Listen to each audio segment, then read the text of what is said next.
بسم الله الرحمن الرحیم. ګرانو لیدونکو د تشریح سایه د لړۍ په نوي درس کې دا ځل غواړو زده کړو چې ویریانس څه ته وایي او ویریانس موږ څرنګه کولی شو د فارمولې له لارې هم پیدا کړو او کانسپچولی موږ په هغه باندې ځان پوه کړو. ویریانس معمولا د اوسط سره د هر ډاټا پوینټس توپیر پیدا راشي. موږ چې په ابزرویشنونه په یو ډاټا سیټ کې موږ ته راکول سوي وي، دا هر پوینټ زموږ د دې ډاټا سیټ د مین یا اوسط سره توپیر او یا فرق یې راته ښیي. موږ ته دغه زموږ او ستاسې د ویریانس سره کار دی. ویریانس خپله ولاټیلیټي ته هم وایي، لکه موږ چې په یو ډاټا کې په دې ترتیب سره جهت تغییر کوي، ښکته پورته پکښې پیدا کوي. نو که چیرې د اوسط سره د همدغه ډاټا سیټ تفاوت د هر یو انډیویجوال ډاټا پوینټ ډیر راختي، نو موږ وایو چې ولاټیلیټي په ډاټا کې ډیره ده. او که چیرې هغه کم راتلی، نو موږ وایو چې په ډاټا کې ولاټیلیټي یا کشش یا او دغه ښکته پورته والی دا پکښې ټیټ دی او کم دی. نو په صورت عموم کې ویریانس موږ هم د پاپولیشن مین لپاره لرو او هم موږ د سامپل مین لپاره لرو. هغه چې د پاپولیشن مین لپاره کاریږي، لکه تاسو چې په سټانډرډ ډیویشن کې کتلی وو، موږ د پاپولیشن مین لپاره ویریانس سمبول کارو، غټ اس دی. یا که چیرې غټ اس نه کاروئ، نو تاسو سیګما سکویر کاروئ. سیګما سکویر ستاسې مساوي کیږي په سمیشن ایکس آی ماینس ایکس بار هول سکویر تقسیم پر کیپیټل ان. کیپیټل ان که چیرې تاسې سټانډرډ ډیویشن بیا راباسي، لکه کارل پیرسن چې د دې څخه رایستلی وو، هغه ډایرکټلی د دې روټ سکویر نیوي، د دې به هم روټ سکویر ونیسي، دوه خپله د جذر سره ځي، مربع جذر، یوازې به تاسې ته سیګما پاتې سي او دوی تر جذر لاندې. ولې که چیرې ویریانس د پاپولیشن مین پیدا کوئ، نو سیګما سکویر همدغه فارموله ده.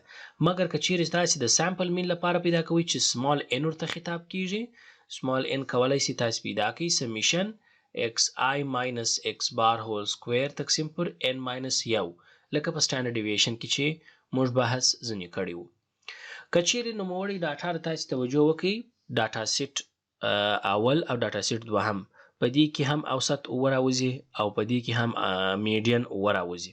مګر فرق په دې ځای کې دی چې موږ د اوسط د نیولو په قرار باندې غواړو چې د دې ډاټا ولاټیلیټي په صحیح توګه سره راوباسو.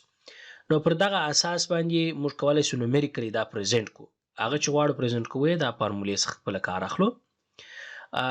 لکه ما تاسې ته یادواري وکړله چې پاپولیشن دپاره موږ کیپیټل ان او د سامپل ویریانس لپاره موږ ان ماینس 1 کاروو.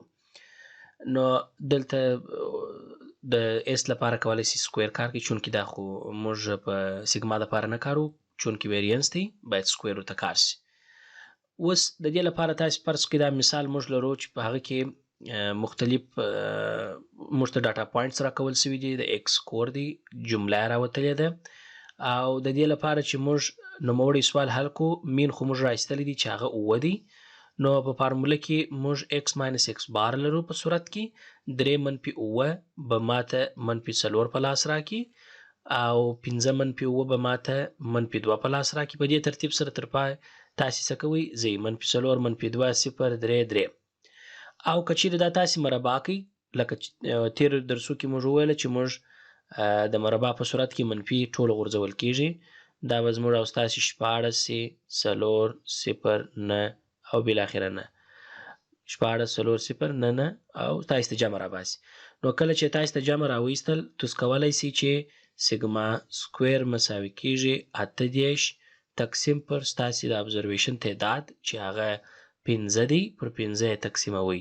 هر څو چې تاسې ته راویستي هغه ستاسې ځواب دی چې 7.6 یې د ویریانس درجه ده. د دې د عدد تشریح داسې ده چې د هر ډاټا پوینټ سره چې موږ ته په ډاټا سیټ کې راکول سوی دی، د اوسط سره تفاوت 7.6 دی.